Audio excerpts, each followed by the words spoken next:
Estamos ya en la última entrevista con el doctor Miguel Costaín, constitucionalista y penalista. Bienvenido, doctor. Vamos a hablar de reformas al Código. Buenos días, muchas gracias por la invitación, con mucho gusto. Doy el paso a Esteban Novoa, que quiere hacer la primera pregunta. Adelante, Estevitan. Miguel. Esteban Novoa Carrión, que pregunta y comenta como un león. Así es.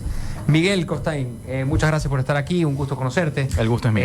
A ver, en el ámbito penal, estas reformas que se van a tratar hoy en día están pues un poco empañadas por estas dos disposiciones que el correísmo aparentemente ha insertado, que es la ampliación del recurso de revisión, que lo comentamos ya en este programa, y adicionalmente el levantamiento del sigilo en las investigaciones previas que la Fiscalía realiza de ciertos delitos mientras está en la etapa de investigación, que hoy en día gozan de reserva, ¿no? Y en principio la Asamblea ha incluido una disposición en donde se podría levantar esa reserva a petición de distintos organismos del Estado. Yo creo que principalmente el organismo político, que es la Asamblea, es el que está interesado en eso, pero ha metido ahí de yapa, como decimos, al Consejo de la Judicatura, a la Contraloría General del Estado y creo que un par de instituciones más. Ahora, te pregunto, ¿tú crees que las otras reformas, que es el endurecimiento de penas y estas otras cosas que se han incluido, que en principio serían positivas para el Ecuador, ¿tú crees que esas reformas valdrían la pena aprobarlas aún así, porque aparentemente se va a votar en bloque,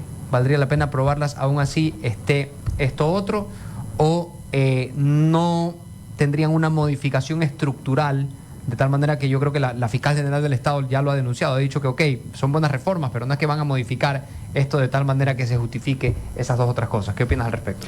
A ver, yo creo que se está desaprovechando una oportunidad realmente muy importante de generar cambios que creo que sí pueden ser bastante positivos o deberían ser bastante positivos por estas situaciones que ustedes han comentado. Yo tuve la oportunidad de estar en la Comisión de Justicia porque la Comisión de Justicia hizo la invitación a algunos docentes, expertos en la materia, y pasé creo que 1 hora y media, como estoy ahora con ustedes, explicando qué es lo que realmente el país necesitaba. Y con mucha decepción, cuando veo realmente el proyecto, veo que nada de lo que realmente se sugirió en ese momento se está ubicando en el proyecto. O sea, pura cortina esas convocatorias. Claro, o sea, lo que se trató de hacer, al menos en mi caso, era aportar con propuestas para mejorar lo que necesitamos hoy por hoy. Esto es el sistema de seguridad. ¿Cómo cuál? Dime una, por ejemplo. A ver, es lo que realmente necesita actualmente el país para mejorar el sistema de seguridad, es cambiar su modelo, su diseño constitucional. ¿A qué me refiero con esto? Y eso no lo puede hacer la Asamblea, quiero aclararlo. Pero ¿por qué es importante atacar el problema de raíz? Porque a nivel constitucional o a nivel penal, la norma como tal va de la mano en función de la sociedad de pronto que puedes tener. Y la sociedad ecuatoriana de hoy no es la misma que hace 10 años o 15 años. Entonces quiere decir que todo el sistema, en este caso constitucional o penal, tiene que estar acorde a ese modelo.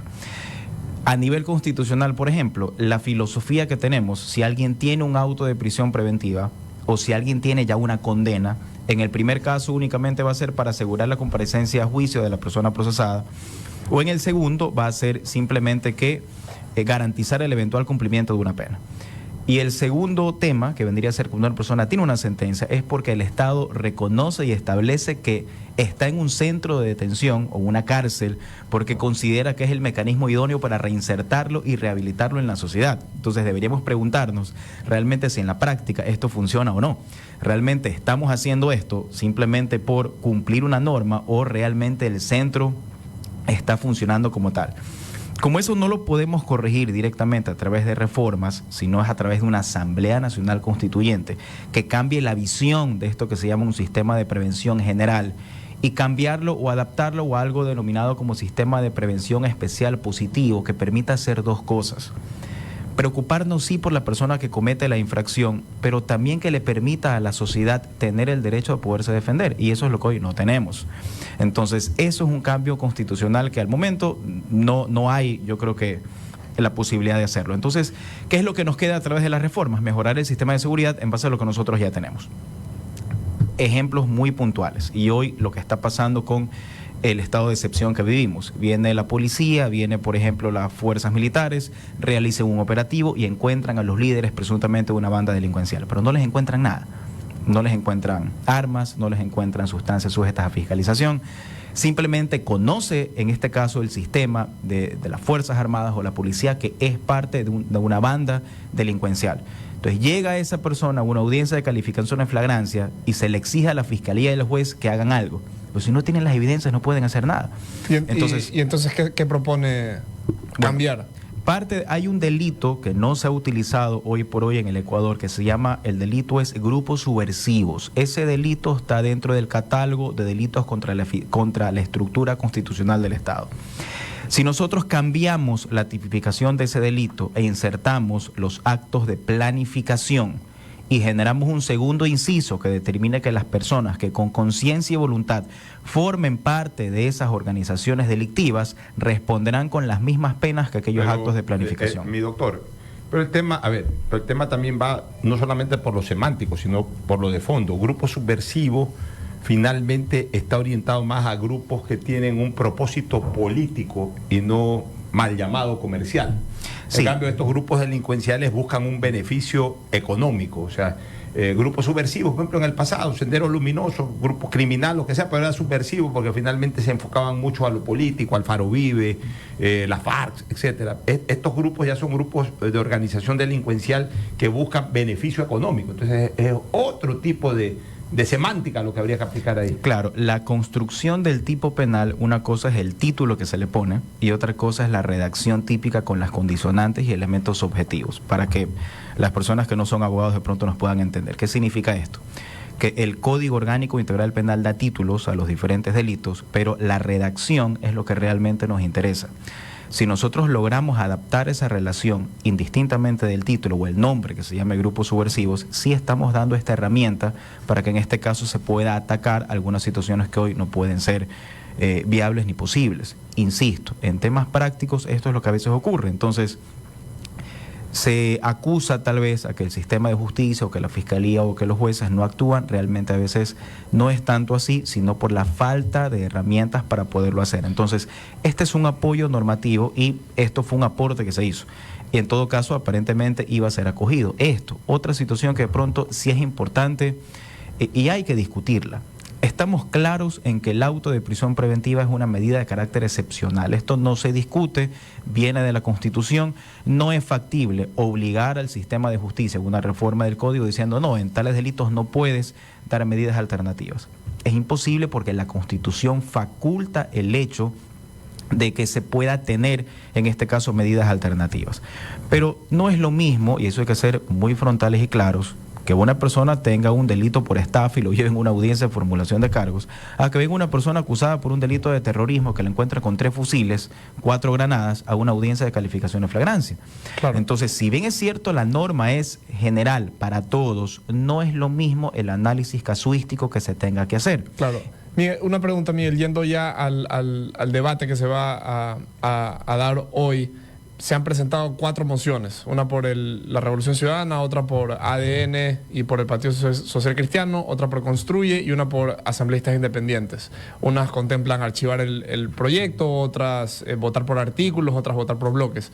¿Cuál cree que es la más viable? ¿Cree que se pueda terminar en un consenso que apruebe lo positivo? ¿Cree que se pueda terminar votando por artículos? ¿Cuál cree que es la más viable y cuál cree usted que puede ser lo mejor para el país? Yo creo que es muy difícil generar una votación por bloques. Yo creo que lo más adecuado es pasar por un archivo y que se vuelva a rediseñar correctamente el proyecto. He escuchado y veo que muchas veces, y es lo que normalmente se piensa en el tema, por ejemplo, del aumento de una pena, y es lo que de pronto la sociedad siempre espera, porque pensamos de pronto que con el aumento de una pena mejoramos el sistema de seguridad, pero está científicamente comprobado que no lo mejora. Más bien por el contrario, aumenta la tasa criminal, aunque a uno le parezca loco esto, pero es cierto. Sí, yo discrepo con eso. O sea, con los delitos graves y con la situación que está pasando el país, no creo que podemos darnos el lujo de tener a estos delincuentes afuera rápido, ¿no? Entonces creo que sí se debe aumentar las penas y se debe terminar de cumplir la pena en su totalidad, que también creo que es algo...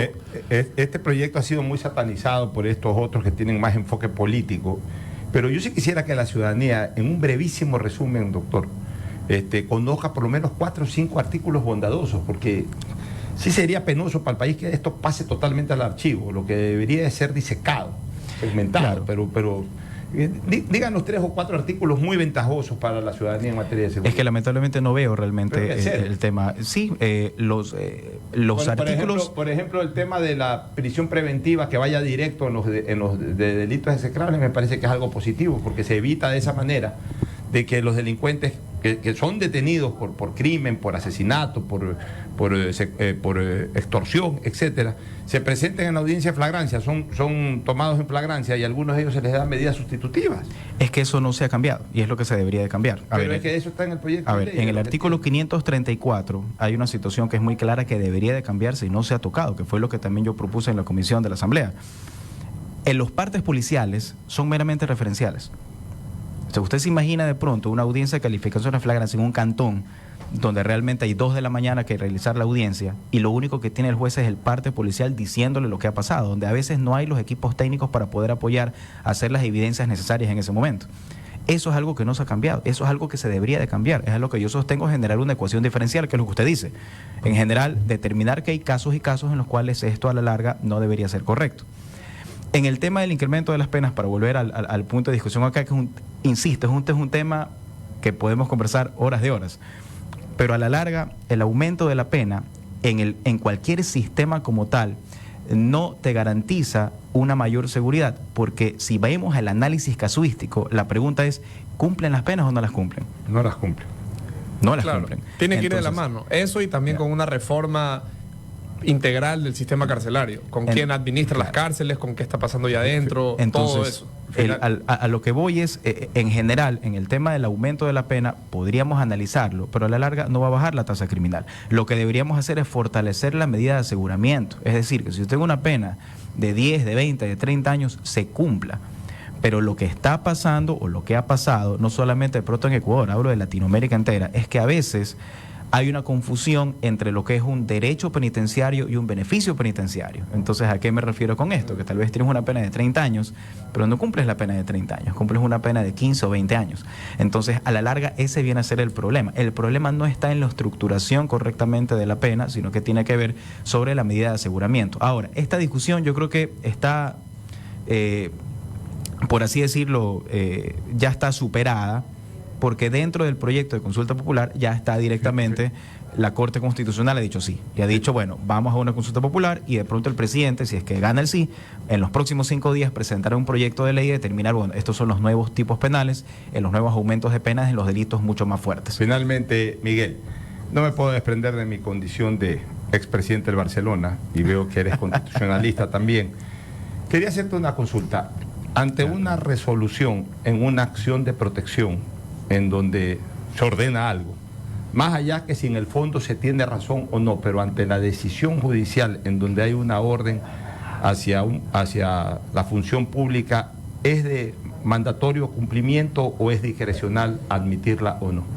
A ver, indistintamente del nivel de decisión, indistintamente de la calidad, de que guste o que no guste, cualquier sentencia en el ámbito de una garantía jurisdiccional es de inmediato cumplimiento.